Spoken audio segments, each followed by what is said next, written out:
the amount you're getting. For the amount you're getting. You don't want to add me? Good morning, my people.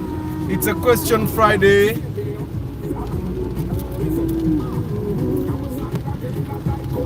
It's a wet day, by the way.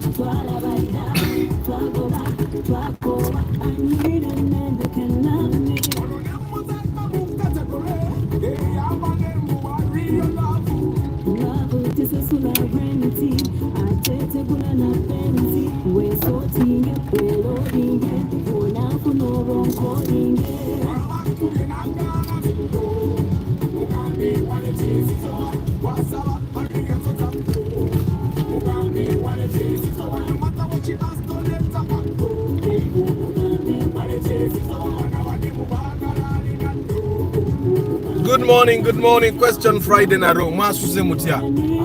Eyo joli akakuba katonya obansinikire muri ebinyo.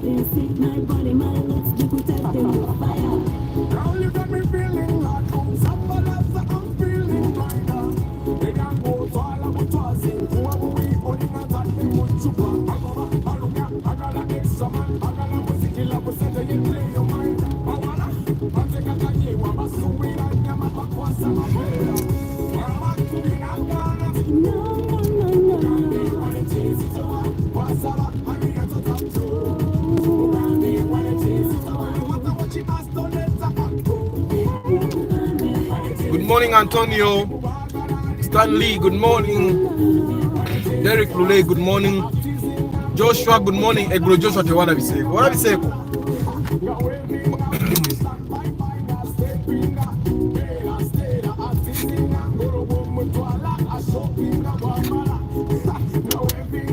Maiwe sikulaba mu beginning one. Good morning, Eddie. Semuka Jovan Paul Banaria. Hamim Pepera.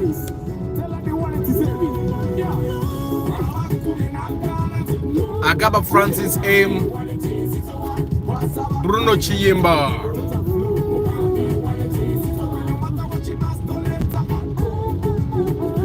Osobola okufuna 1,000,000 abiri. Naye teweeronda number, weeronda condition.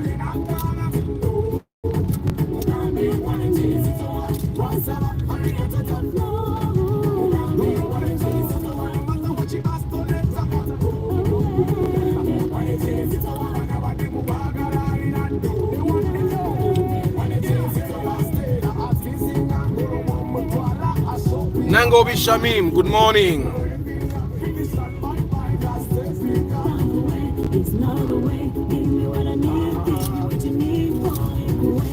Raume yo mujiraba banange.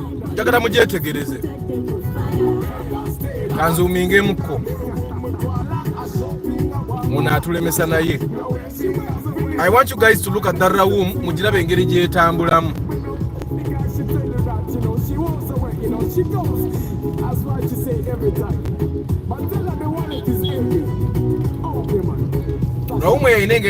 I want you guys to look at it and tell me what you think. That room UBJ 861D. Mugyetegereze. Tulaboba mulaba kyendaba. Let me zoom in.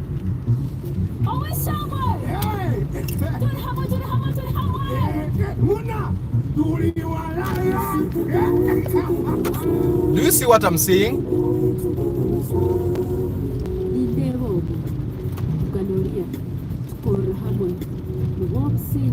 What watch naba?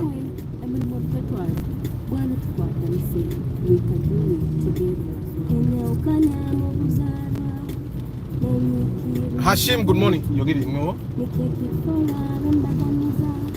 Moses Heath, good morning.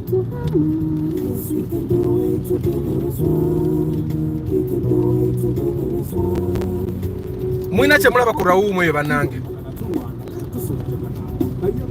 Good morning, Derek. King Daniels, good morning.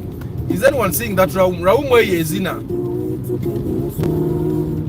Raum where yezina? Naye okuzina kwezina kwa mupiira eteekwa okuba erinako omupiira ogumu ogulina ekimmonde. Then ekyokubiri shoko ya side ya drive ey'emabega nfu. If you look at both rear tires, omupiira gwa side ya drive ogw'emabega gweweseemu guti guli munda. Omupiira oguzina gwa side ya drive mu maaso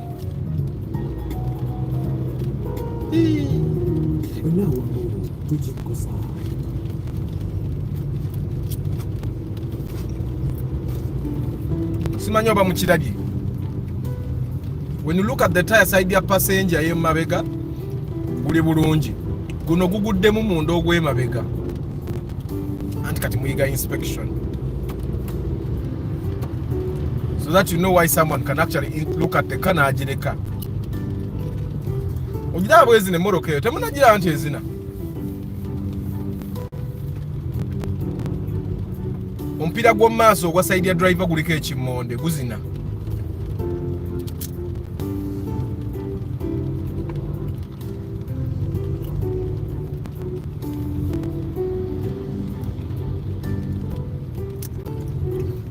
Simanyi, there is no way for me to zoom for you to look at that tire closely.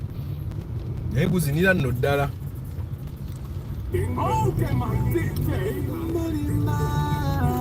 One thing I've seen about this car, alabika tanafuna sente zigula mipiira. Omupiira oguli emabega gwa spare tire.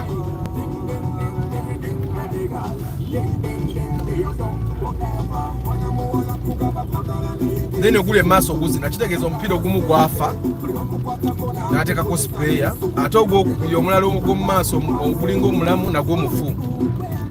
So but those things happen.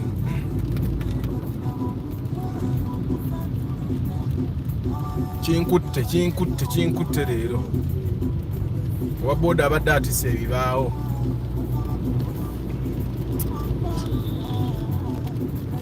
But good morning. Today's question Friday. Nyina ekibuuzo. I've seen it on TikTok. So it's the first question I'm going to answer. The person was asking if he should pay for his car ng'akyali bweru, because he says he's not in the country and he wants to buy a Subaru. So he was asking whether agira asasula ku sente ezo mpola mpola paka bwanajja. So that question is going to start our question Friday. I'm going to read the comments. I can't read them right now, but I'm going to read them later. So anyway, the question of guys that are not in the country trying to figure out whether they should pay for their cars before they come to Uganda in installments. This is my answer. And I normally tell this to people that come to the inspection with me. Normally someone will call you and say, Arthur, should I come with the money for the car? And I tell him, no, leave the money in the bank, so that we don't get tempted to pay for a car simply because we have the money with us. And it's very valid. Now, one thing you should always remember is that one of your strengths, amanyi go gali mu sente zo, because our world is totally commercial. Your power is in your money. The moment you let go of your money, you're letting go of power. There is a story I'm going to person I'm going to come to do that on the podcast. The moment you let go of your money and give it to someone else, you've given up your power. Okay? It's important that you don't give up your power at any one moment. You can keep your money. You can keep your money. I even see people nasasula sente ku hardware, which is not a bad thing. Nasasula sente ku hardware mpola mpola. My fear has always been, what if this hardware closes? You're paying money to a limited company which can declare bankruptcy at any one moment. What if the hardware closes? Ogenda kuba njani? Okitegeera? Ogenda kuba njani? So the thing of you paying money to a bond and then you're planning to pay this money for a period of a year. What if this bond closes before the year ends, ngobadde obawadde almost your 10 to 15 million. Because I'm imagining in the bond you may want to buy a car that is like 25, 26 million. So you start giving them like a 1 ma every month, right? Now, if you're going to be giving them like a 1 ma every month, it means in like 6 months, that's 6 million. And if you're going to be giving them 2 million, in some places. So what happens if this business closes? Or what happens if someone embezzles that money in a duka and the business can no longer survive? Which person are you going to blame? Your money is your power.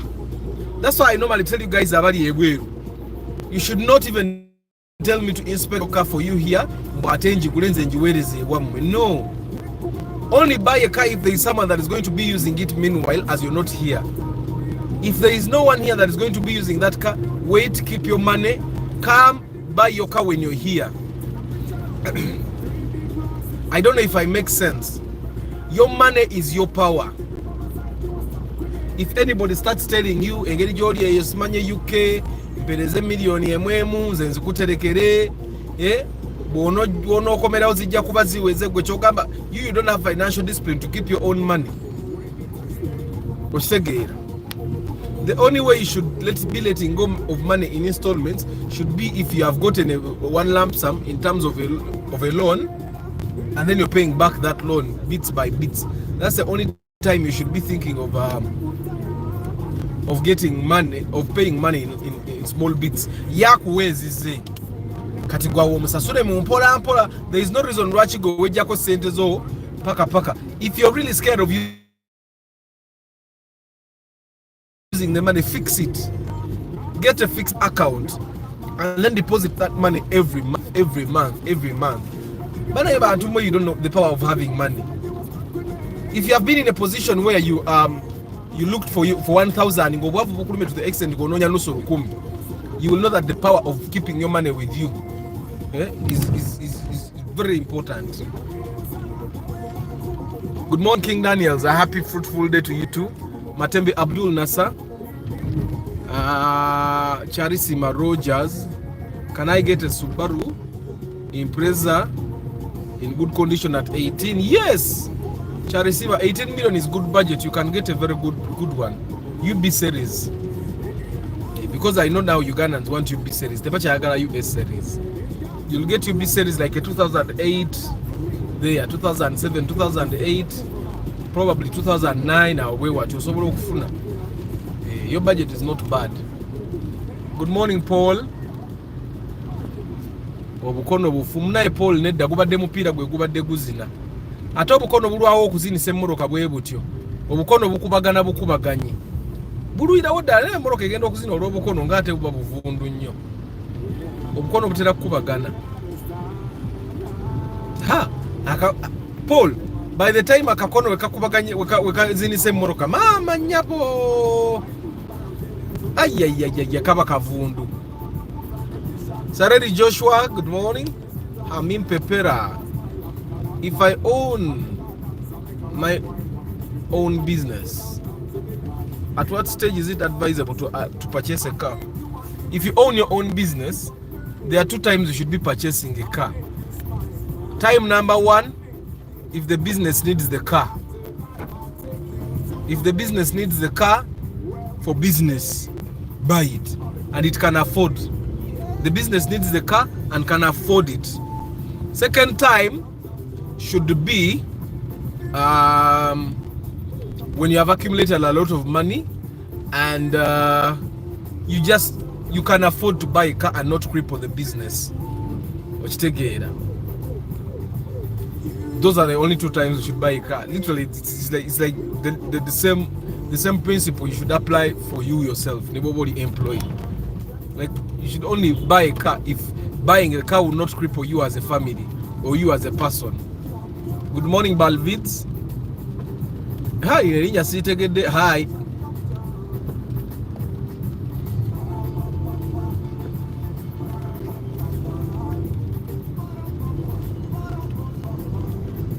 Abdul Nasa, Raoul Bade Kubidorudda because shock emu nfu nnyo. Good morning, Studio 93. Muyombia Mark, good morning. Obado Buze. Kavanda Ashraf, good morning. Bantu bamutandisa okuyiga kati okulaba wheel alignment. Abdul Nasser ateno wheel alignment ebadde okay. Probably you could say wheel balancing, but kiri ekizibu kibadde omupiira gubadde gulina we gutuuka ne gulinnya ne gumala ne guka ne gulinnya ne gumala ne guka. Gubaddeko ekimonde. Jerome, good morning. 5256, good morning. Maurice Kyle, good morning. I know the phone standing together. Gerald Musisi, good morning. Cats Pro, good morning. Kaiwa Benjamin, good morning. Derek Lune bagamba lulinga avuga Grande eyo ngamba gamba mbala gavunga muwakana. Naye omusajja yagituguzizza finally. So the couple that was buying the Mark II Grande, okay, it was a gentleman, but he came with the madam. Particularly wanted two cars, RAV4 or Mark II Grande. I think it comes from the point that I've been talking about those two cars. Yeah. So we first saw there's a RAV4. We saw it was UAN model 2002. It had a D4 engine.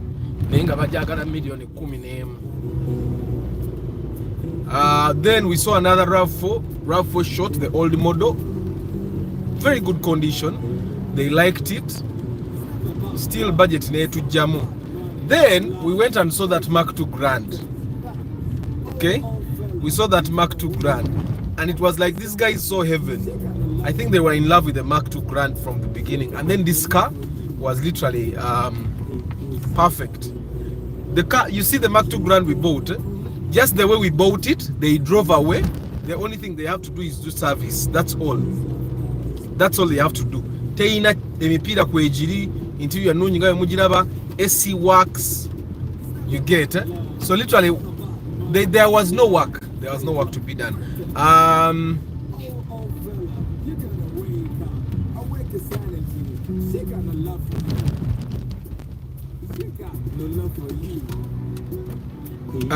So we saw how many cars yesterday. So we saw the RAV4, the 2002 model. Then we went and saw the other RAV4 short. Then we saw that Mark II Grande. Then we went ahead and saw there is a place we went to see a Spacion old model, which was at they started at 9 million, I think, but it wasn't good enough. Then after there we went and saw another Mark II Grande in Bulenga. A broker sent me pictures of the Mark II Grande.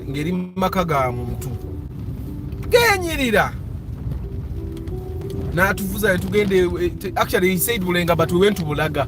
Deep down in there, my heart kept telling me, but you know, I already had people that wanted to see that car just to make sure it was cheaper.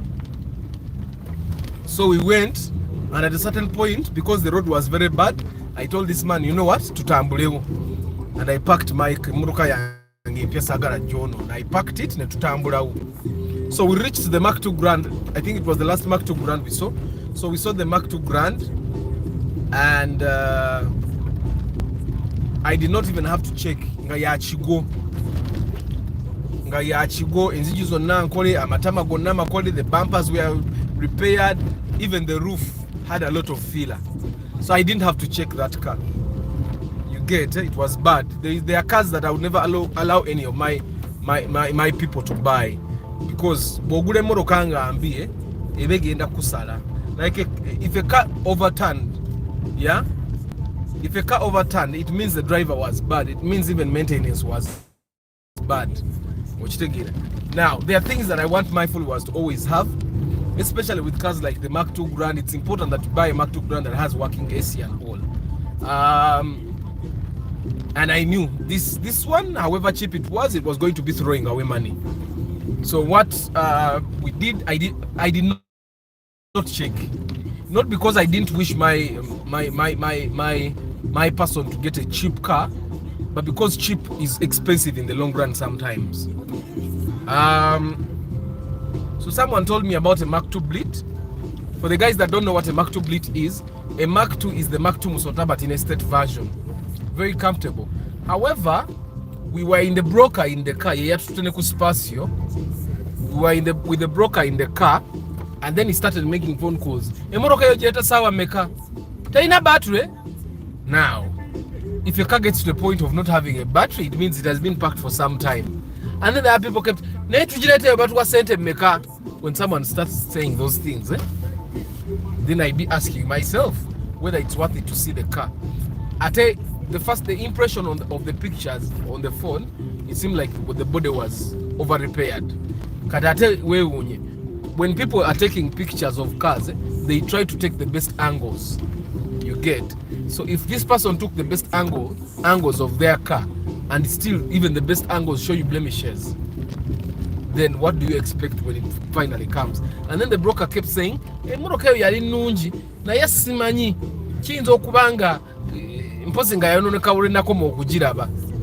it shows that he last saw it a very long time ago, or he was actually just playing with us. He has never seen the car.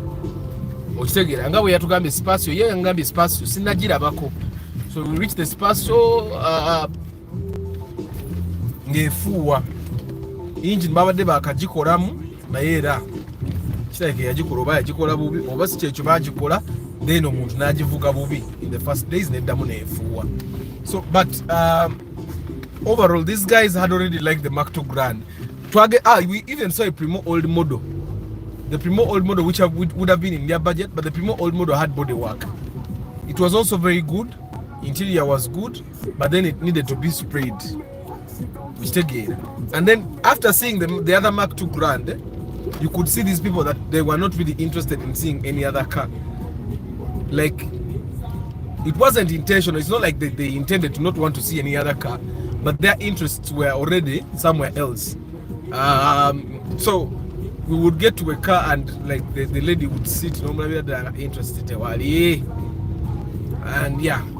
So how many cars did we see? Let me see. 1, 2, 3, 4, 5.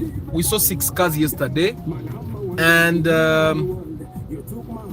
of the 6 cars we saw yesterday, we bought 1. That's something that I normally tell you. It's very bad for you to want to see 1, 2 cars and then buy.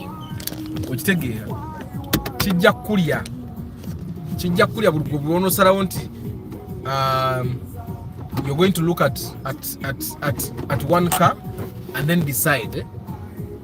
Sereko Starch, good morning. Mr. Richie, Travel Life Vlog. Serunjoji William, Majuala, good morning. Majuala Julius. So question Friday, guys. Question Friday. Nzembagambe unakulwa lero nchiddamu. Your money is power. Your money is power. Your money is power.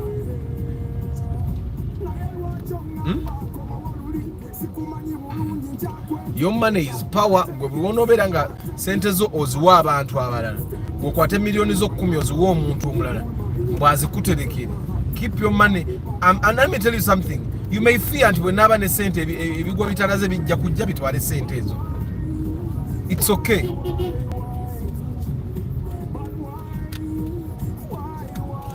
It's okay. Ebigwa bitalaze kabitwale sente. Everything is okay. Everything is ready. No limit. So keep your money. Bwonotuuka okukoma we Kampala ng'olina milioni 10 gula emmotoka ya milioni 10. Okitegeera ng'omanya Mukama kyakwagaliza. I find that it's always better. Chigozi Stanley agamba, after I watched yesterday's live and I had a suggestion about the 1-day inspection. To me, I would think let's have 2 days, because most of the time we ask you before even we engage. Actually, Stanley mbagamba sente za lunaku lumu, but I've been giving people 2 days. And always when naku bbiri, it's one thing or the other. One thing. The other person wa primo namu naku bbiri. Why? We did half day on day 1, and then we did another half day on day 2. Okitegeera kati waliwo omuntu gw'otayinza butawa nnaku bbiri. But Stanley, there is no way I'm going to give you 2 days. But took a sawa bidi, netunyuka sawa satu ngirate tufunye motoka. Ochitegeera. That's too much. Chitegeeza ekitutawanye sawa would be your budget. Sometimes omuntu ajja to get a car naye naagaana okubeera a little flexible. Ochitegeera. Bw'ogaana okubeera flexible, sometimes oba ogenda kutusumbuwamu. Like someone can come ng'ayagala gula a Vitz like the one I'm driving. Nenga kugamba ina million 12. That's why when you call me and you tell me which car you want, I ask you how much money do you have, and I tell you how much the car would cost. And then when you tell me how much it would cost, then I tell you what you would get. Then you say yes, let's go. But now I find that some people are trying a little bit to be flexible. Like yesterday, someone contacted me. He wants a Primo 2008-2010, and he said he has 24 million. And I told him that particular Primo you want would probably be about 28 million, which is very true because we went to the market and actually 28 was an understatement. Majority of them are 32. So we got one which was 26, and actually this gentleman has cash 19 million right now. So we got one which is 26, but the person wants 24 for payment.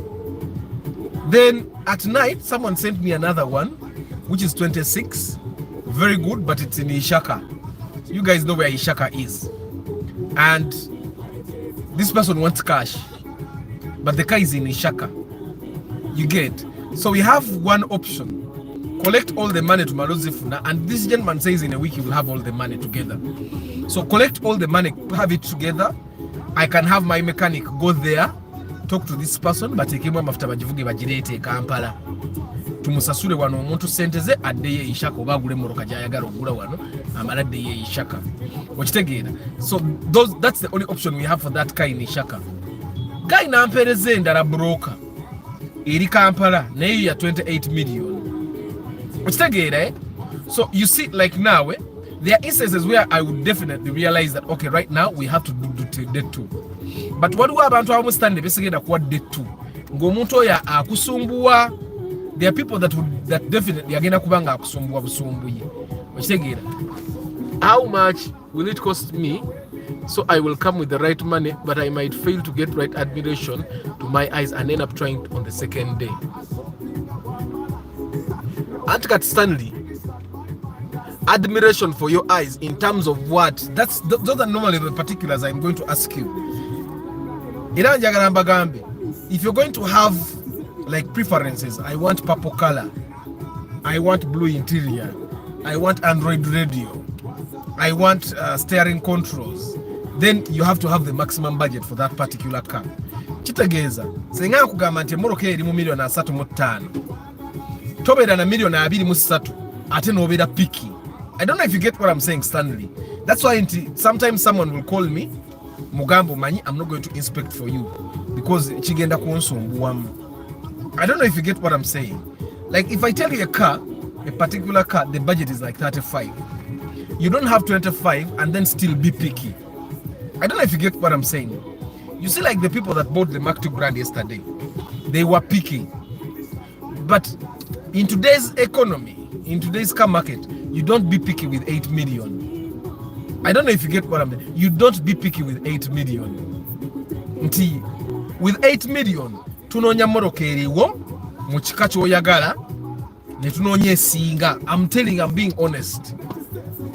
Because teri muntu alina moroka ye nnungi saawa eno nga nnungi nnyo n'agituna million 8 taliyo. Okujja ku moroka eyo kibina Ipsam 10 moroka 9, even 10 you can't get at 8 million in perfect condition. Kosa, which other car?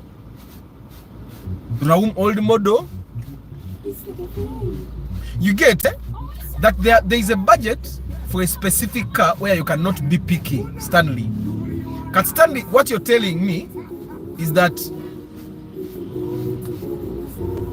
Uganda, I might fail to get the right admiration to my eyes and end up trying on the second day. Now, this is where we have to work hand in hand. You go online or you call particular brokers before you come to me. Let them give you options. Okay?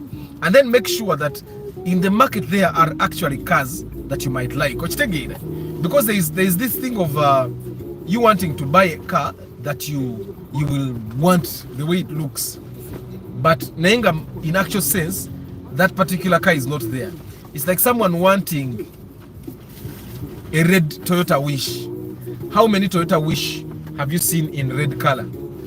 You get Stanley. How many Toyota Wishes have you seen in red? Or it's like someone wanting a blue Toyota Ractis. How many blue Toyota Ractises have you seen? You get So sometimes before you need to do the survey in the market, and I'm very happy most people that come to me now have done a survey in the market. Because the survey nti agenda okujja ngarabye moroka zayagala zandyagadde. So then when we go to the market, if there is reality check, it's only reality check. You get. So Stanley, I would really advise especially if you're not going to have options. You call me, tell me this is the car I want that it looks like this on this number plate. How much money should I have? And I will tell you, have this money. Because you can imagine, I told this gentleman yesterday 28 million. Netugenda okuba bantu abalina moroka ezo nga bonna bali mu million asatu mu bbiri. So the cheap cars that we got, okay, the affordable ones, the ones within our budget, still nga nabo bagalako sente nyingi as a deposit. Okitegeera. Edwin Mugerwa, good morning. Clark Raim, good morning. Nalongo's Investments. Andrew Kawesa. Talking about financial discipline, I've started paying myself $26 per month, aside from monthly fixed deposits and my expenses. I'm praying to make it routine. True. Semusu Wilba, good morning. Matembe Abdul Nasa, good morning. How can I get your songs? Good morning, Arthur. You have made owning a car possible for anybody. The podcast of things to know before buying car needs part 2. I'm going to do that recording probably today.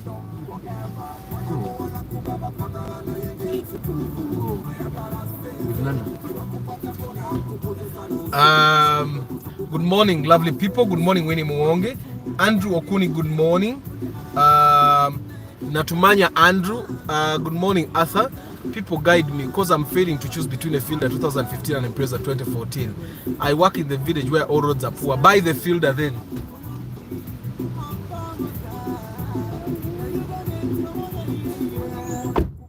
If you work in the village, buy a Fielder. Kari. If you work in the village, buy the Fielder.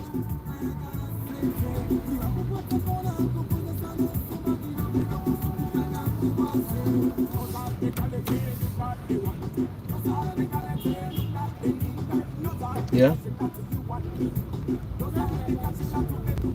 Nana does what? Which is okay. She's his mother.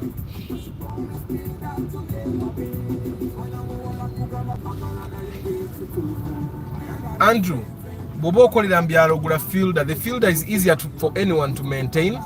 Also, it's not as delicate as the Subaru. I can tell you that the Subaru Osoro Kubanga, you're stuck in a ditch. Noli nnyo muliro mungi neekuba. Engine neekuba. Okitegeera. Let me show you the Vitz. That's like a 2010, 2012. That Vitz there. That's the 2000. Yeah, that's 2012. That's the 2012 Vitz. That one. Kabaragavu sichecho, kabaragavu.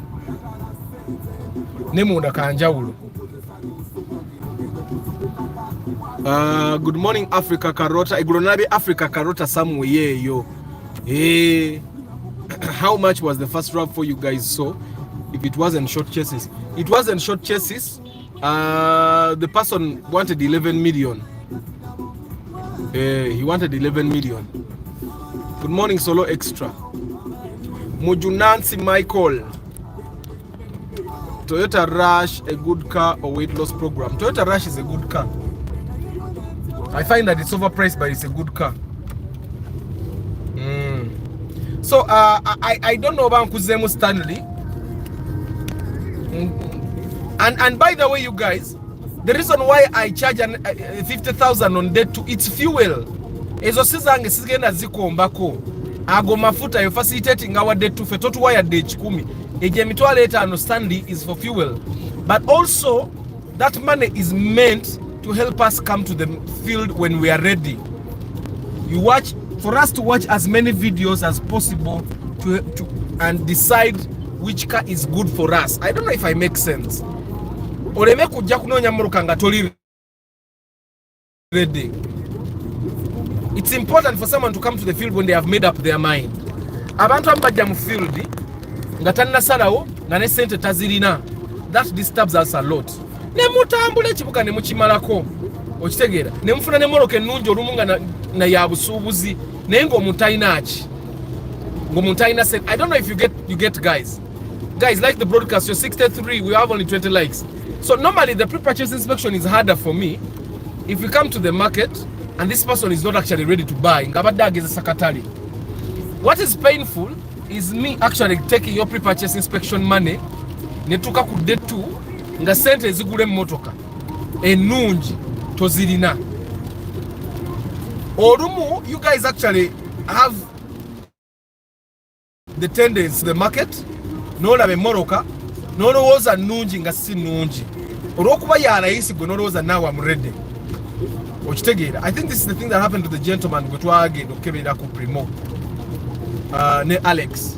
Ye yagenda ne makanika ne balaba emmoroka ziri nga si nnungi ge mazima okitegeera, but because they were cheap, because the cars were in their budget ne balowooza. Sometimes buying a car should not simply boil down to you buying a car that is within your budget. Buying a car should also, the car being in good condition should also count. Okitegeera, togula buguzi moroka simply because it's in your budget range. I don't know if I make sense, you guys. Bw'oba ogenda gula emmoroka nga nnungi. Kati olaba these people be twavuze nabo Mark 2 yesterday, Grande, it would have been easier for us to get a Mark 2 Grande at 8 million ne bamaliza nga bagitaddemu million 2 ng'ate era si nnungi. Okitegeera, naye tatuuka eno gye twaguze bulungi. Okitegeera, but they bought this one because omusajja ono yabadde ayagala million 11 ne tumubagaininga n'agamba eri gye birimu ebbanja mumpe 10 kitundu senga mbadde mu kusasula cash mali sasudde million 10. Okitegeera. So it's important for you to understand that sometimes it's not simply about saving money, it's also about getting a good car. Okitegeera, it's also about getting a good car.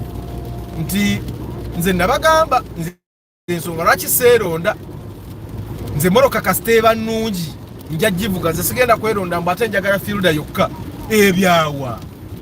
It's not like when I sit in a fielder and another person sits in a paso, like we don't get to our destination. Okitegeera, we both get to our final destination. Tutuuka ffenna gye tulaga, oba oli ali mu paso, oba ali mu fielder, oba ali mu nuwa, oba ali mu drone. So for me, I find that being rigid about what car you want should be if you have the right budget for that car. Okitegeera. Like sometimes we get disturbed. Like there is a time this person wanted to buy the Toyota Isis, and all the Toyota Isis I know are UB series, and majority of them were 18, 17, 19, okitegeera. But this person wanted to spend only 16. That was the maximum budget. It's not like they didn't have more money. They did have more money, but they wanted to spend only 16 on the car. Now that's a flexibility. Sometimes I'm telling you, if you really want a certain type of car, be flexible enough to buy it.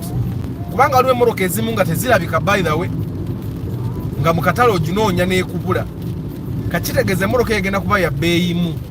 I don't know if I make sense. Okitegeera. So Stanley, the 50k is not only meant to buy fuel for me, but to also make sure that you guys come to buy cars when you're ready. Because I'm telling you with experience, majority of the times that we have gone into debt with someone, we did not buy a car. Actually, 2 out of 3 times that we searched a car on the second day, we did not get a car. 2 out of 3 times that we went to search a car, actually it should be 9 out of 10 times that we went to search a car on day 2, tetwafuna motoka. I remember, you guys, if you remember very well, in the beginning when nalina akatana kukola pre-purchase inspection, na kucharging nga emitwalo 3.5 paka bofune motoka. Then this dude najja na tutambuza for 3 days. Guide yete yaina sente. Nenga tutambuza butambuza kulunako lwokusatu nemugamba omanyi nkutadde sikyakusobola genda ononye motoka kululwo. Later on I realize guy yaita nafuna sente. Nenga ku mitwalo gya 3 gyampadde kwayagala atambulire ennaku ezo zonna. That's when I brought the principle of, if you want to means to inspect for you, I'll only do it for 2 days. Ochijukira. It was not that I don't want to inspect more days, but it was that sometimes omuntu senga asuko olunaku olwokubiri aba either talina sente oba abatamanyi kyayagala. Then with time also, as I went on inspecting, I realized ebiseera ebisinga bwetafuna moroka ku lunaku lusooka, these people are also either not ready or they don't have the right budget for the car they want. It's like someone having 5 million and they want to buy a Corolla, like my Corolla Namukandi. You get it? It's impossible to get a Corolla at 5 million now. Orokuba yawulira ata namugamba mu 2021 nagula Corolla yange $1.5 naye bwaze kwata unaga njagala Corolla. Oyo muntu agenda kutambuza n'omwezi muleme funa Corolla. Okujanga mufunye 10. I don't know if you guys get what I'm saying. So right now, I'm trying to make sure that people come to buy cars when they are ready. That's why I keep doing these broadcasts every day, and you ask me questions and I answer. I don't want you to come to buy a car when you're not ready. Because ogenda kumenyeka nango mmenye tumale obudde bungi obudde bwetwalibadde tukolamu ebintu ebirala. Okitegeera? People that know what they want actually get it in one day. Always. Okitegeera? Let me give you another example. You remember the Primo we got at 47 million? That Primo twajira on day 1. On day 1 is when we saw that Primo. Then day 2 was us just trying to see if there is something better. And I'm telling you, in my experience, ekintu kyolabye olwaleero kyojja okulaba enkya. Okitegeera? Kyogenda okulaba enkya. Like yesterday, this gentleman ayagala ogula Primo ya 2010. What we saw yesterday is what is going to be here today. The thing is, today agenda up country. So I'm going to be making phone calls until he comes back. He will also be making phone calls. By the time he comes back from up country, we'll have a good option. Either we basobola okukwatako sente zaffe oba sikyekyo emotoka tugisibako ne tugiparking. Okitegeera? Oba sikyekyo ne tulinda sente naziweza because teziri wala, it's a week. Mwaweza sente ze nga bwazina abo tuba tunonye emotoka with cash 24-25 million nga tunonye emotoka with cash. It's easy to get even a very good car. Ne emotoka oba ononyeza mu banja ebiseera ebisinga toba na options nyingi. There are not so many people that are comfortable with lending, giving a car on credit. I don't know if you get what I'm saying. Roman Rome, I would like to ask Paso Sete versus Sienta. Umuntu agulechi for ride share. I find that the Paso Sete normally zina twin cam. They have a twin cam engine. It gives you extra power. But both cars have CVT though. Both cars have CVT. Now, the Sienta has a challenge of the sliding door. I remember like Paso Sete doesn't have a sliding door. So I would actually choose the Paso Sete. Personally, I would choose the Paso Sete any day. It has a lot of space, more space than the Sienta. Name it or never know what to say by the Paso Sete has more space than so Sienta for me. Sienta for me. Turinawe Absalom, how much do you charge to do inspection and guide? I charge 450,000. Yes, 450,000. I charge 450,000 for pre-purchase inspection. Bambi, it's not negotiable. There are people that text me. I'm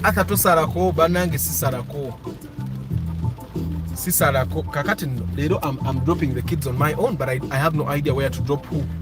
But in class I know where your class is, but where do I drop you? Man, so my class is somewhere.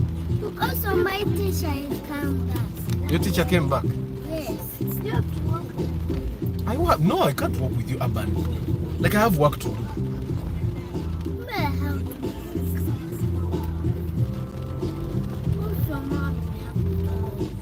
Yes, everybody has to work.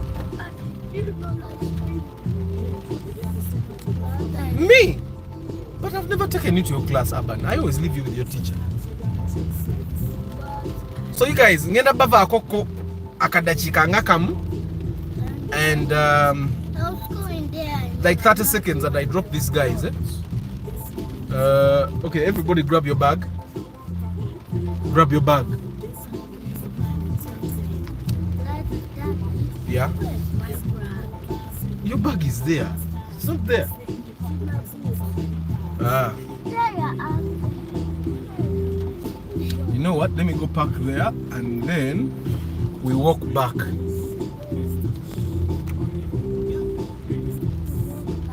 Yes, we are going to walk back. Ah, people have parked everywhere. Everywhere. Again.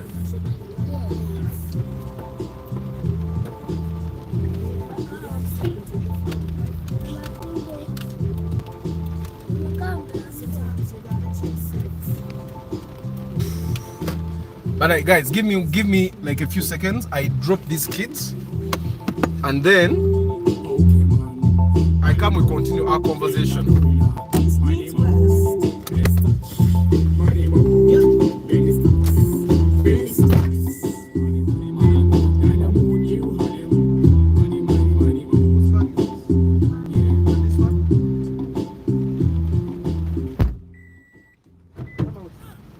Come. Okay, man. I love the girl. She don't you want me. She don't you want me. But I tell her. Yes, I tell her. Rachel nimbon linza. Aye. Rachel nimbon linza. Aye. Rachel nimbon linza. Aye. Rachel nimbon linza.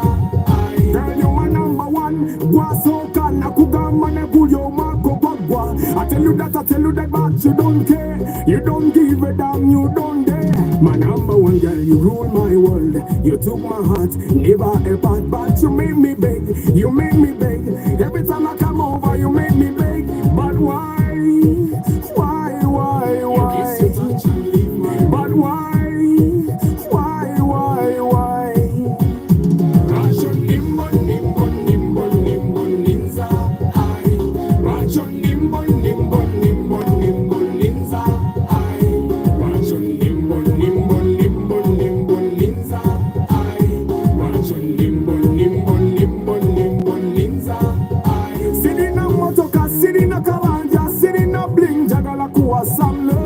Some love, be my better half. I promise I will never let you down, my girl. Jewelry, dollar bills, many things don't mean nothing for as long as you got my heart. Yeah.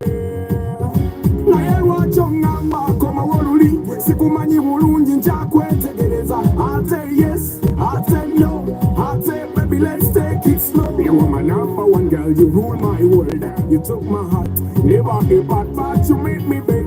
You make me beg. Every time I come over, you make me beg. But why? But why?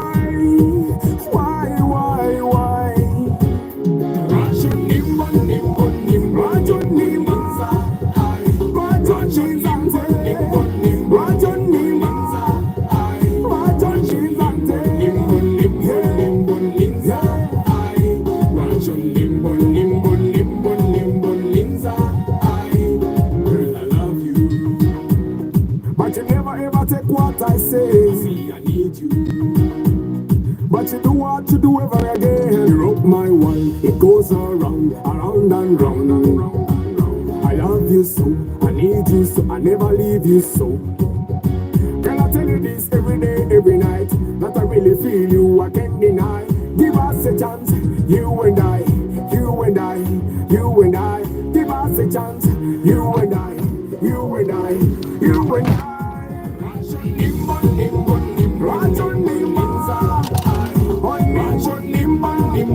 Sorry. Abai. Ogwo ku dropping abana nagwe mulimu nno. Mulimu. Oyino gena naye paka ku class otherwise. Nizo muleka mu corridor n'atatuuka.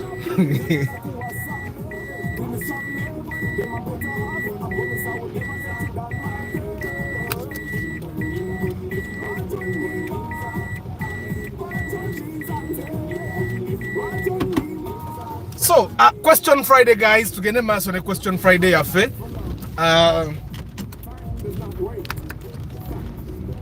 Today, by the way, today I'm going to record the first video, test podcast in my studio yafe, and I'll probably upload it tomorrow morning. Hey, tomorrow morning I'll be uploading the first video podcast. I'm going to be doing a series of videos. Then next week we'll have Dr. Ranga. Then the week after that we'll have Dr. Jonathan. Then the week after that, we'll probably have Mr. Vianney. Uyo Vianney wanangi. Aina wanangi nagula ka phone holder akala kano kakankana namwe mukalaba. Nkalawa ekifaananyi. How much eyonjizemu?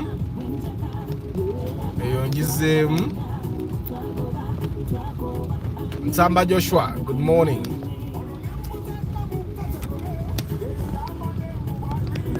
Kali de kubara akakuba ndo kaweze katonya mpola paka bwe kawera. BTTV, good morning.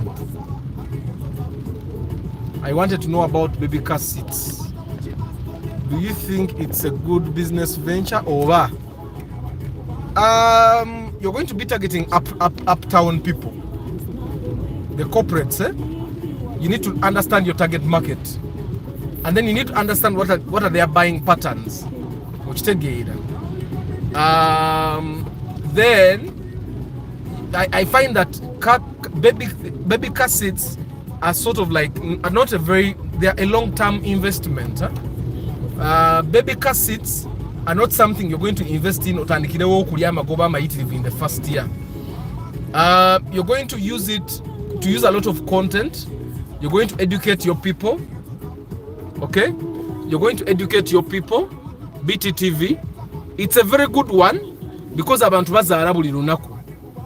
Abantu bazaala buli lunaku. Ate abantu abazaala ennaku zino buli azaala agula emmoroka. I don't know if you get what I'm saying. Every person that gives birth to a kid buys a car. Okitegeera. So I find that it would be a very good thing.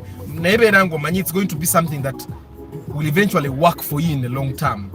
You have to build a brand, then you have to be consistent, then you have to use content a lot.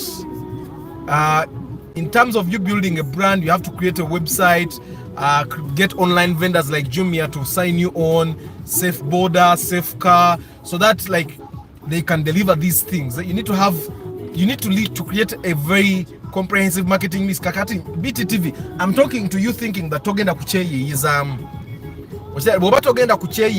it's something that will work for you, so that people in Kampala and probably Uganda, they know that if you want car baby seats, this is the place for you to go. I don't know if you get what I'm saying. So you're going to have to build a brand, have enough capital, find out how many types there are of baby car seats, and then have like 10 of each type for you to sell. And then have the cheap ones, the not so cheap, then the expensive ones. And then explain to people why the car seats are priced in that way. Then know the prominent names of car seats. I don't know if you get business or business or kujiyingira to the depth of it. Tojiyingira kweyiya, bonoba business ojiyingira okweyiya. Egenda kusobako. Okitegeera. Chakabi Papa, thanks for explaining well and understanding. And okay mukajam. kati mujamu kamwe nsobola okusomera ku muntu. So but BTTV, I don't know if you get what I'm saying. Era soma comment here Dakao, ina comment joyo get Dakao. I find that you guys that are in China, Dubai, have a chance to actually build very, very successful businesses before you come here. So that by the time you come to Uganda, you have brands that are standing. Understanding your people, but me, I'm coming soon, inshallah, to the AKFC. Standing. By the way, for you guys that have been following me for a very long time, Njaba we naku bid at 450. No questions asked. Kastatu bange chitwala mu naku olwokubiri. It's not something to do with you not knowing what you want. Banange, omuntu am following for a very long time, by now you know exactly what you want. So let me tell you, omwami olibo yaguda vitsi yange region naina. I went ne bito musajja wange wa bond. Nemwa njagala vitsi omwaka bweguti kasteba nungi. Nze I'm not really picky. Because radios, I can buy a radio and put it there. Sport rims, if I want them, I can buy and put them. What we have been doing munze bitandia bwe mbangule mmoroka. Era bwe natuka one tukebere mmoroka ne makanika nakebera engine nakebera gearbox. Okisegera. Teina leakage, teina chiteina. Bitu tukebera wanseyo nagwayo na nabikebera ngabo tukebere mmoroka z'abantu. Nagamba ate mmoroka nungi. Then nempito musajja ne negotiating. Amanga kwazino. Omanja mmeka nkubanja zino. Newaze noze nyinako nangamba gwe athasasula nena ninsasula receipt nangamba ogenda sasula mubanga kinemuga banga bwedit. They gave me my card, I drove away. Okitegeera eh? So because I knew what nize emoroka kaseba ngekola change agala. Guys, one thing I need you to understand, you see the people that buy BMWs because they are luxury cars. One wabata najigula is the best car in the world. Bwajivuga yo mwezi eneka. I'm telling you. That's why you find that omuntu agule moroka wano ngaraba yakabi, then bwamala okujigula natandika jivuze kimama because ebefuse ordinary. Ochegera natandika okubanga akopitinga n'aba boda mukubu, natandika okubanga akopitinga n'aba taxi mukubu. Ochegera like a person that bought your car when you want it. This is competing n'aba taxi because of what taxi moroka javuga si ye gwe moroka jovuga yiyo bonoji kula gwagendo sasura. Oli asobola n'okugira n'omwana sente n'atazi n'akubira na nyine moroka n'amugamba omusajja yankulubudde n'adduka nga sente yaziridde na nyine moroka na repairing. You get what I'm saying? So BTTV saying since I'm in China I can easily ship, but I wanted to know if it's a good business. Now BTTV, let me tell you about car seat covers. I mean car baby seats. Car baby seats is not something, it's not like a water bottle. I'm not going to see something on TV and then get the urge to simply buy a car baby seat. I need to have a reason. It means you need to have a marketing strategy for your business from the beginning. You need to do math and say, when is my break-even analysis? How much money do you want to make out of that venture? But when you got to create a car baby seats, then you need to know how many car baby seats do I have to sell. Then you go on to research. If you're in China, you can go to the market and see which car baby seats are good, blah, blah, blah. Then you find the types that will help you move. You guys, if you realize marketing is actually the business, later on in a marketing class, I'm going to do my first class of the next papers then today evening. So anyway, research car baby seats. Be the best there is, because I want to know car baby seats in Uganda. They sell them as part of something else. So if you're going to be selling car baby seats as only that, find out what can you do better than other people that are selling car baby seats in Kampala. Then you better target your, because since you're in China, there are two options. You either want to make a specified amount of money out of car baby seats and leave the business, or you actually want to make it your business. You have created partners in China that can send you those car baby seats. Because I've seen people in China, I've seen on Alibaba, you can, for example, ship bottles. You see these bottles? You can ship these bottles, and after some time, if you buy from them a specified amount of water bottles, for example, they will tell you buy 10,000 bottles, we put your own brand. I don't know who owns the business, but I've seen people do it here in Uganda. Sure Gadgets, you guys have used at least a USB over charger over earphones of Sure Gadgets. Now Sure Gadgets is a Ugandan brand. This person went to China and they reached the threshold of the other manufacturer. Now mtirako brand here. So that's something that you could decide to do. No kama zingine kola car baby seats, but take on a brand yangi. nze marketing ekintu nkikupe nchipike okitegeera. That's something you could also look at, or to kenga the seats you bring in are actually your brand. Go when you know quality control or making sure to quality je baleta kuba quality ya baby seats zonna ziri mu Kampala okitegeera.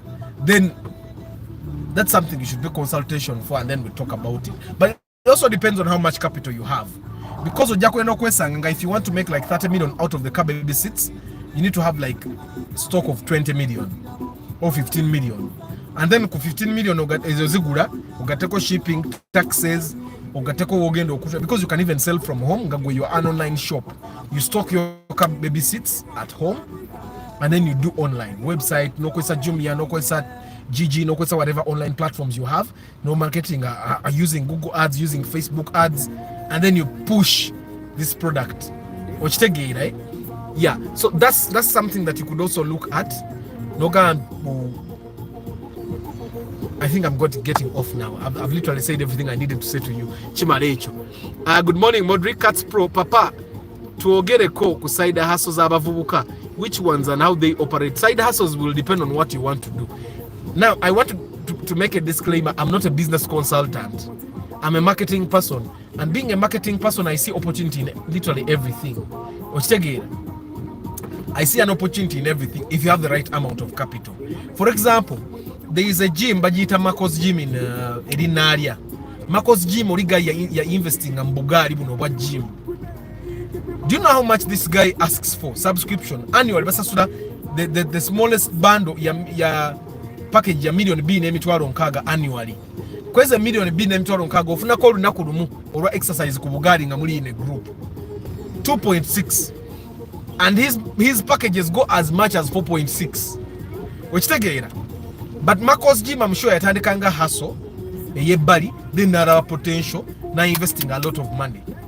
And Marcos Gym, I'm sure ulina kuba izoba charging emitwali ebiri. Nenga gym feze tugenda mza 13 15. Atenga nazo we work out properly. Nekat Marcos Gym understood his market and he makes money out of it. So it depends on how much capital you have, but I would also advise you, Cats Pro, to invest in a business where you're a pro. Ochitegera, invest in a business where nga gwe botandika kola kintu teri yako. Ochitegera, nga they have to do foul play okukuba. Ochitegera, ng'omuntu okwagala okukuba alina kuzanya foul play nakutekako ogusango oba nakuloga. Ochitegera. Sorry for asking a lot, Arthur. No, never. On Question Friday, never apologize for asking questions. If you could edit, I would even tell you to edit. On Question Friday, you can ask 100 questions and I will answer them. This is Question Friday. The thing of making survey. How about us who are abroad? Now, when you come back, you just want to buy your ride right away, but you have not been on the ground. Let me tell you one thing, Stanley. This is why Question Friday is here. You ask questions for a year, and trust me, you have your answers by the time you come back. Questions to do with budget. You guys, Abariku, for the love of cars, you already know the budget for your car. For example, if you want to buy a Toyota Wish, we already know that at like 32, 33, you can get a Valvematic from the bond. 2010 Valvematic from the bond. Million asatu mumeka, asatu musatu ojifuna nga nunji.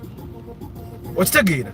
We know that we can get a newer etali esa inge ya jike milioni 3.5 nuwe yojifuna 2009 2010.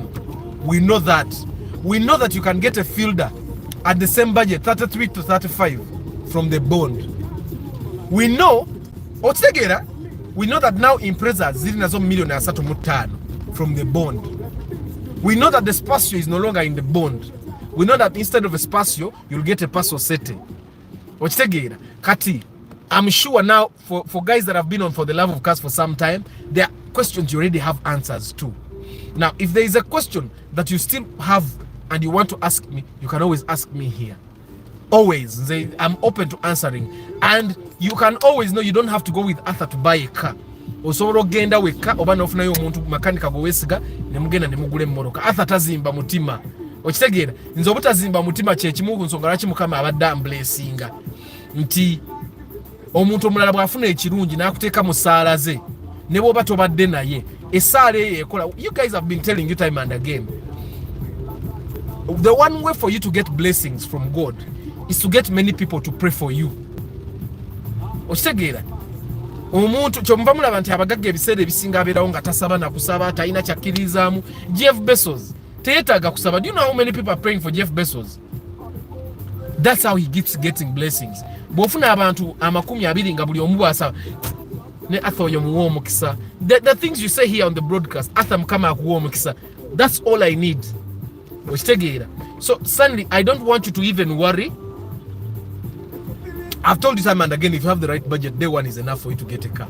But that nange nyina lwentuka n'enkiraba nti kati kitutawanye saawa eno budget yaffe ennungi. Waliwo ebiseera byendaba nga budget yaffe ennungi. I'll tell you, for example, omusajja wa Primo twakoze 2 days.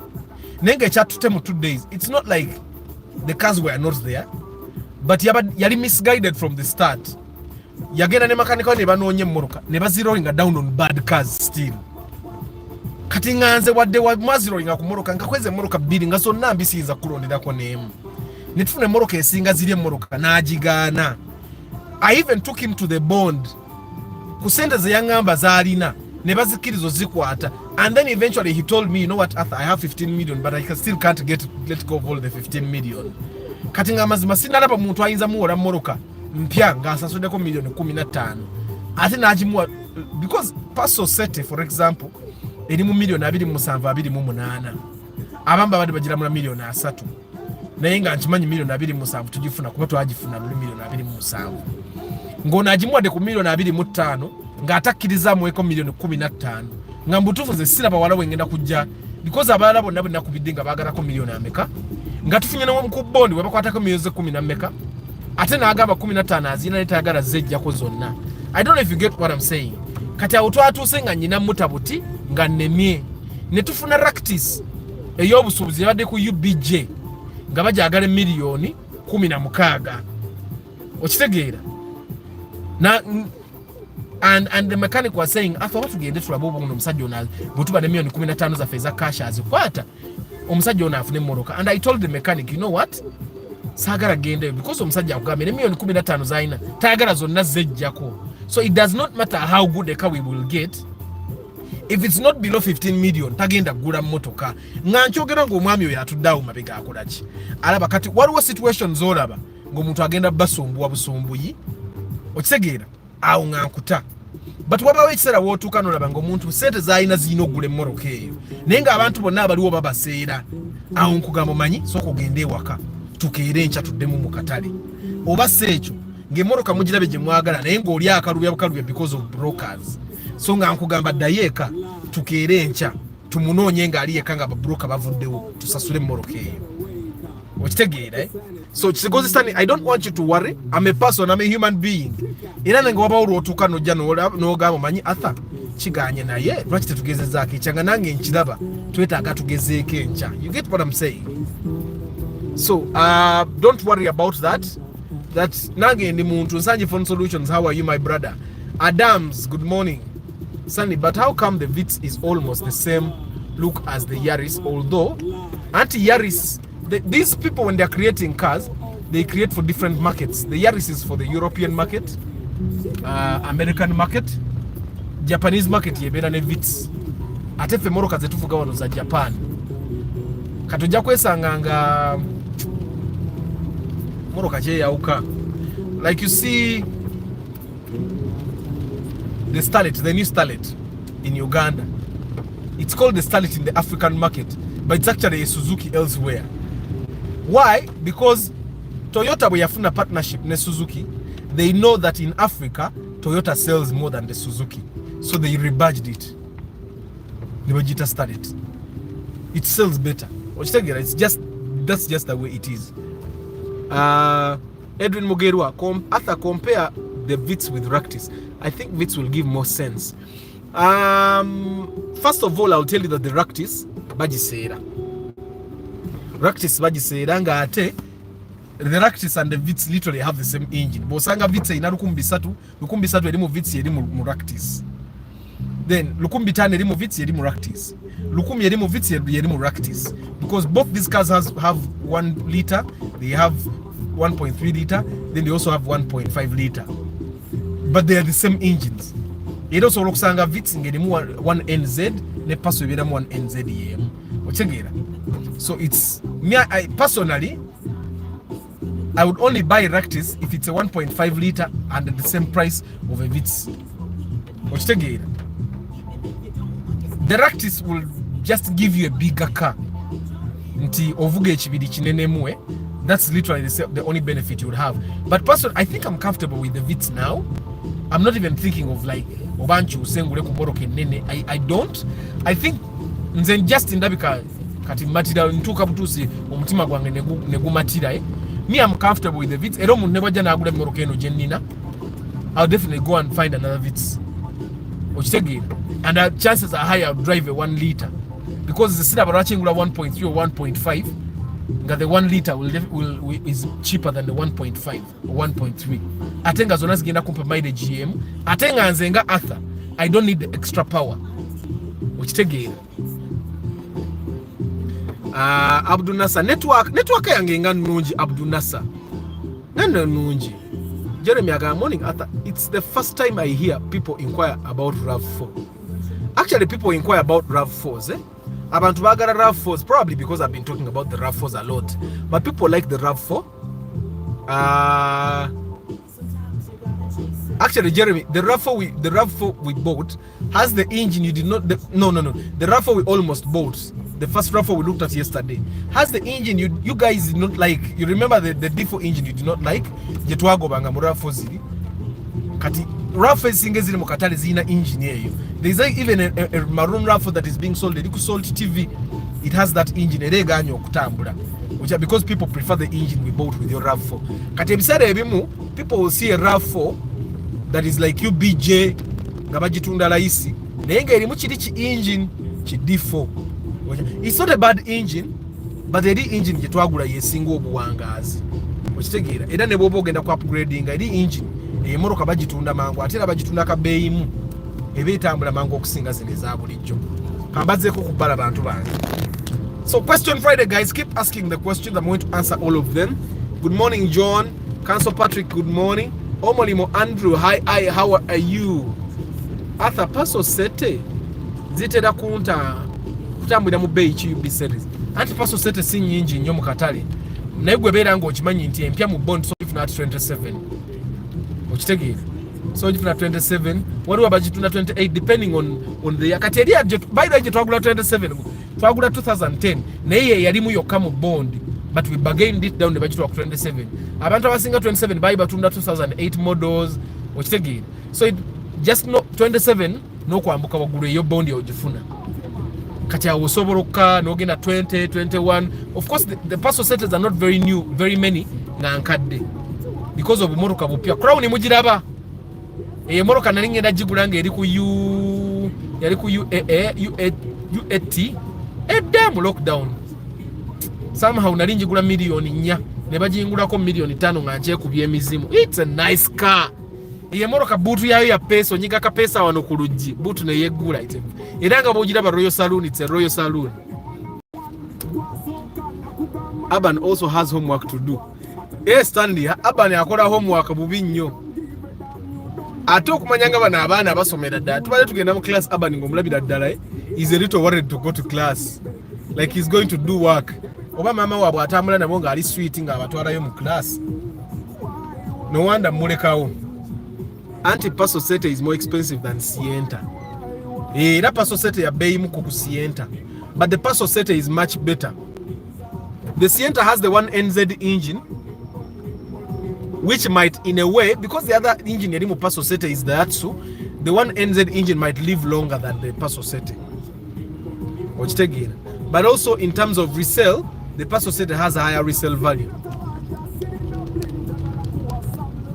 Arthur, does Toyota make two similar versions like Ranex and Alex, RAV4 and Vanguard? So what they do, banabantu ba Toyota, it's a marketing gimmick. You guys have seen this marketing gimmick where the Indians have two shops nga bali mu banjawulo naye nga amaduuka gonna ga muntu omu. So you run out of one shop because it's expensive, only to end up in another. You buy it cheaper naye ngera oguze ku muntu y'omu. Probably the cheaper version is poorer quality, ochitegere nenga you're happy because you have gotten it cheaper. You've seen that with Indians, right? So that's the same thing that happens with companies like Toyota. They make the Vanguard and the RAV4, then they make either the Vanguard or RAV4 much more expensive, give it a little more features, ochitegere. Then they say this one is for the corporate class because the Vanguard I find the Vanguard has more seats, ochitegere. Ojajisanga ya bei muko ku RAV4, but then the RAV4 I find that the RAV4 looks better than the Vanguard, ochitegere. Ngenda nogura katabo ka. I'm going to start the first video I'm going to be making will be talking about the traffic laws. So I have to buy those laws. So I'm going to go and sagara tambuza bigere because waliyo no obukuba. So I'm going to drive to a bookshop where I know those laws will be, and then purchase them. Then I head out to office, and then immediately when I head out to office, I'll start recording. Kore video yonje editing erero, I'll probably upload it tonight or tomorrow morning. So yes, Patrick, they do it. One of the cars is more rare than the other. Ezimbara kabazikora ngeri a bit limited edition. That's why the Vanguards are less than the RAV4s even on the road. Good morning, Marvin Mwebaza. Oburanyo. John Senkindo Abuza. Is it true that Forester new models have CVT? Yes, they have CVT gearboxes. Abana basoma holiday. No, but no batandise okusoma. Arthur, good morning. Can I be able to get a Toyota Harrier at 16 to 17 for a fast car? Toyota Harrier ojafuna old model and the chances are high that ogena funa 13. Gula phone holder nge ina shock absorber za Crown. Munange phone holders abana baleta poor quality. Let me see if ono muntu andetera ebintu ayinza okuleetera phone holder na shock absorber za Crown. Omeja Moses, good morning. Abeziraba, guten Morgen. Isaac Luidika, how are you, my brother? Serwada John Paul, I'm a professional engineer at Amompeku Mirimbanani.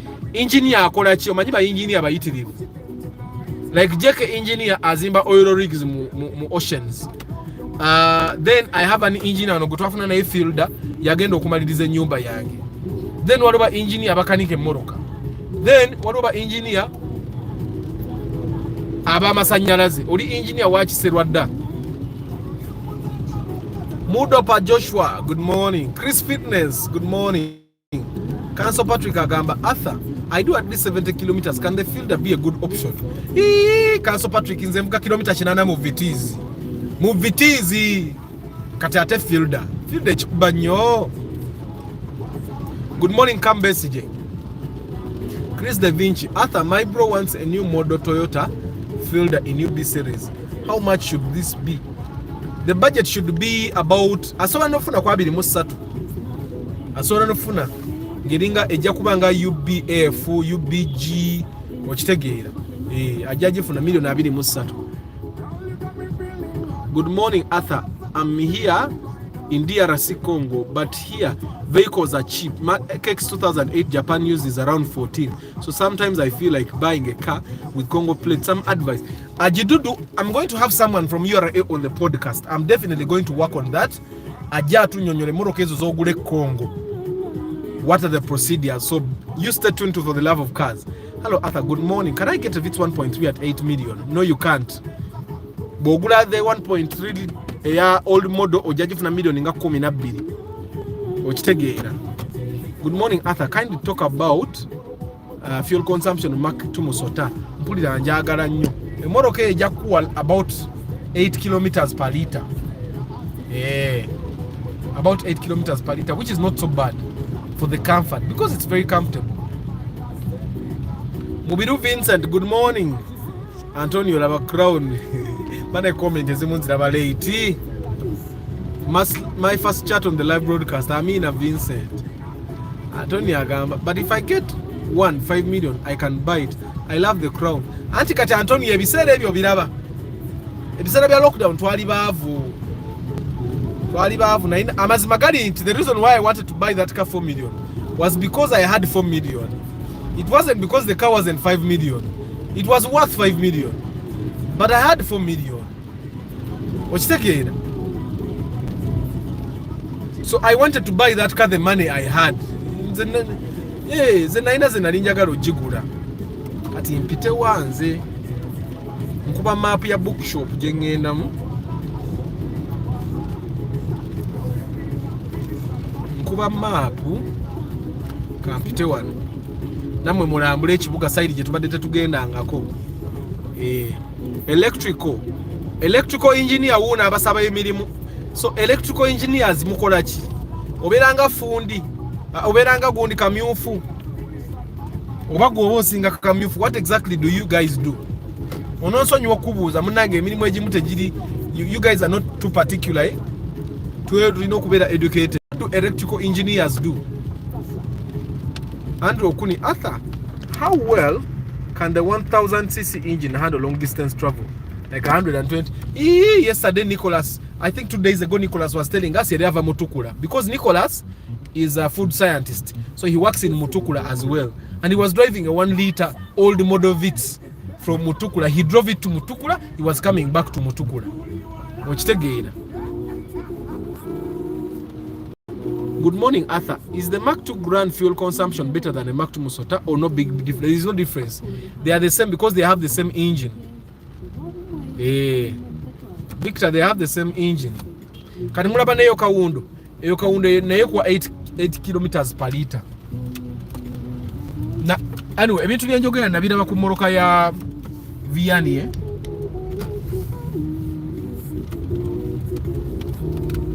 Kati waliwo abatayitangako ku Shimoni Road,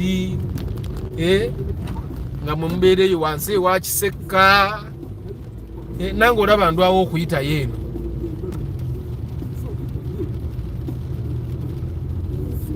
Comment leero nzimazeeyo naye temwerabira. I do pre-purchase inspection only 450,000 shillings. Ng'ojja nga tunoonya emmotoka. Emmotoka etagenda kubaako bibuuzo. Kati you can imagine we bought that Mark II Grande 10 million, nothing to repair. Nothing to repair.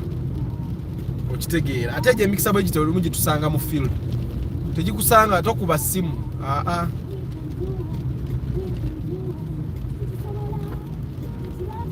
Let's talk about the room old shape, price, fuel consumption. Don't buy it. Michael Semwango mpulidde. Room old model, don't buy. Era buli one ofuna ekikeme ekigula room old model. Weekuba olwipya. Ugambe gwe Semwanga damulayini. Don't buy that car no matter what. Ate senga mbadde nkawulira mu byambu nze mwennyini nakavuga bini nenkatunda. I drove it in the first week. I got tired of it, and I decided your Crested Towers. See here, your Crested Towers. Obanze simanyi kibuga. I drove it for 1 week, nenjikowa, and in the second week I sold it. Good morning, Mr. Arthur. I'm running from Bajaj Boxer because of you soon. Agregule motoka. Obulamu kati bwofa leero. Nga Katonda omugamba kirwaki tewagula ku motoka. You people should buy cars. Subaru versus Vanguard. Depends on what you want. I've found that people that buy Subarus normally just likes the Subarus. I would buy the Vanguard, by the way. The Vanguard the Vanguard has better resale value. The Vanguard ye tuli maso tuvude nayo ndowooza eri kwa kesha. Vanguard ogiraba. I find that it's even stronger than the Subaru. Subaru nabagamba engine za Subaru ziri very delicate. Ate kati engine za Subaru ebiseera ebisinga bwekuba tebatunda engine yokka. Engine bagitundako gearbox. Like for example, these new Subarus, 2014 Subarus, if you want to buy an engine, you have to buy with the gearbox about 12 million. Katigo, you can imagine. I think a delicate engine. There are chances that it will blow. So I find that the Vanguard will give you better value. After Rayumio just tewajizuura bulwadde. Actually Joshua najizuura obulwadde nembutegera naye yali entamye.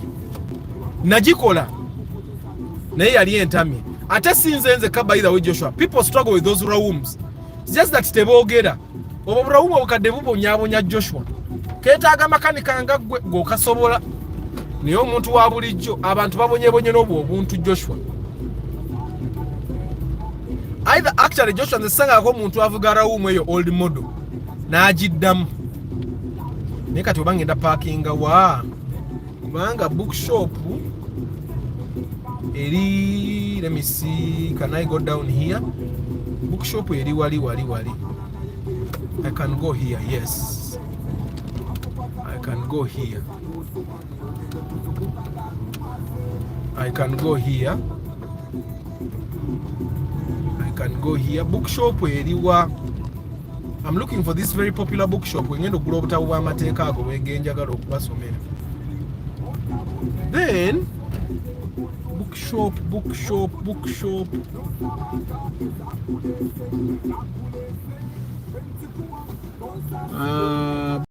teri wali waggulu. Teri eno. Eri wali. Bweba eri wali waggulu. Bweba eri wali waggulu kanjinoonye. Bookshop noonye. Ninga ateringa etali wano. Bane bookshop gye noonya mugimanyi. Ne wano teriiwo. Ndabika mbadde nnyina kukka wansi eri. Kanzireyo. Practice yiyo.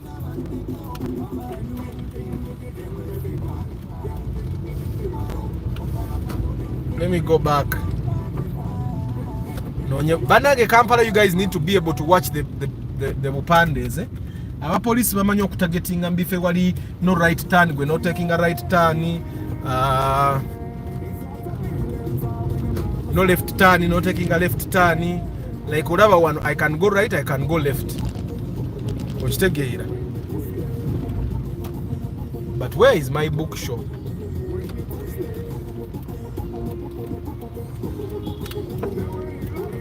Where is my bookshop? Bookshop ne wano teriiwo. Bookshop gye nnoonya mugimanyi naye. Let me just park here mbasiibule. At least ngende mu Aristock.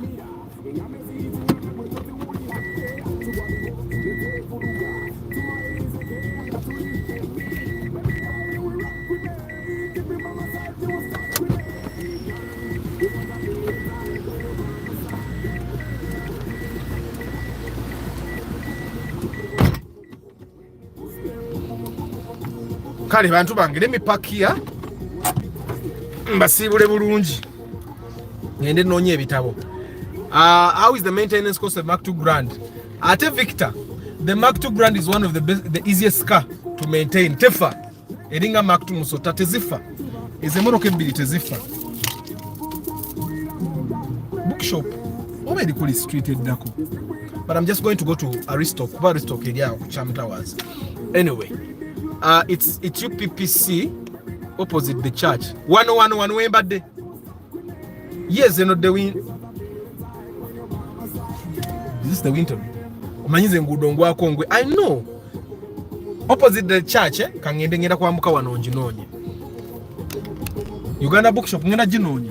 Anyway, kamba sibule bantu bangende nonye ate bitawo byengendo kosa program ya ngendo recording. Antonio, Stanley, Derek, Joshua, Eddie, Jovan, Paul, Hamim, Francis, Bruno, Nango, Bishamim, Hashim, Moses, King Daniel, Samuel Grace, Rogers, Paul Banaria, Sareri Joshua, Balvids, Abdul Nasser, Studio 93, Muyombia Mark,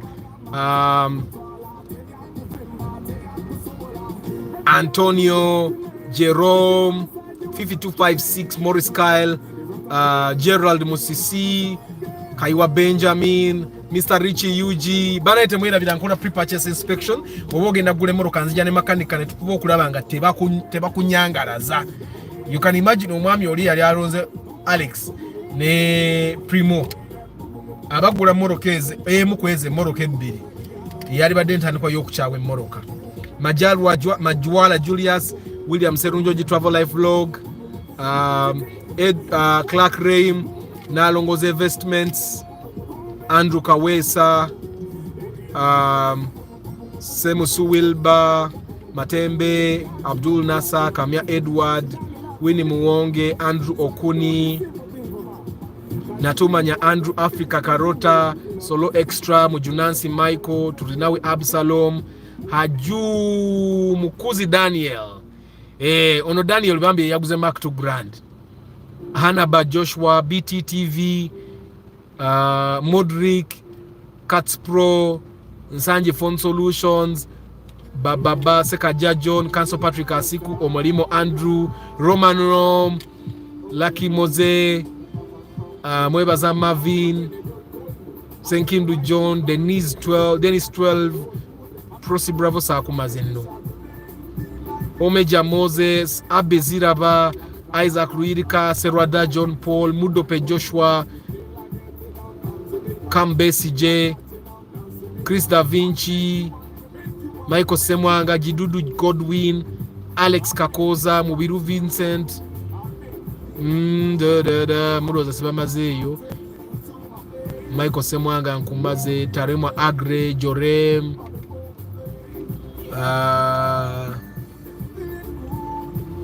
Otika Brian, ate comment ojijewo, Hamim Papera Nakumaze, Julius Nsubuga, even you in Kamori, Amina, Calvin Revival. Hello Arthur, is it better to buy Raum or Spacio new model at 15? Spacio new model at 15 hizo basi nungi kula mu Raum new model kwa hoji sanze.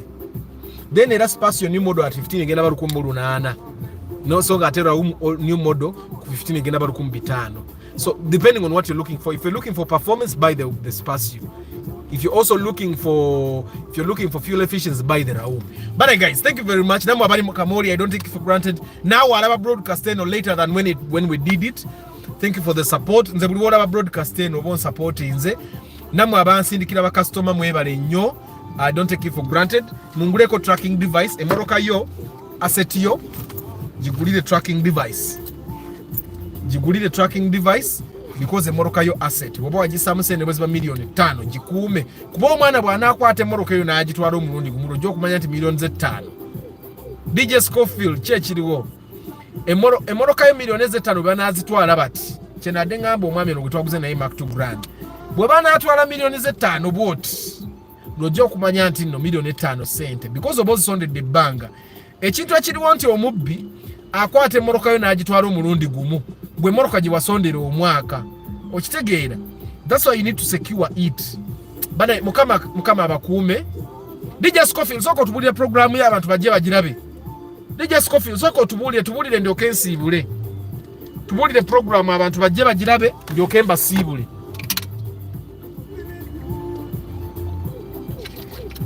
Tebwerabira kunywa amazzi by the way. It's very good to keep hydrated. Julius, remind me of the tracking prices. Tracking devices mitwala 35 n'emitwala 45. Eyemitwala 35 you can stop the engine using your phone. This mobile phone is your power.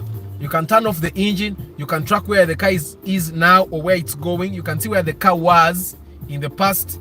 You can get alerts with the batanika engine, you get an alert. Bwebajjako battery emoroka, you get an alert. Omuntu wabajivuga nga ali mu idling oba ali mu jam, you get an alert. Omuntu wabali mu cover speeding, you get an alert. Omuntu wabanga ali avudde mu kitundu kyoyagala emoroka ebeeremu, you get an alert. So that's the track Air 350.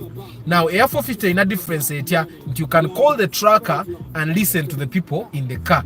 Bw'ogikubira tracker yonga yeekwata ng'owulira abantu abali mu moroka bye bakola ki ebogera. DJ Scofield ngende tuyagala tugamba programu yo ngende.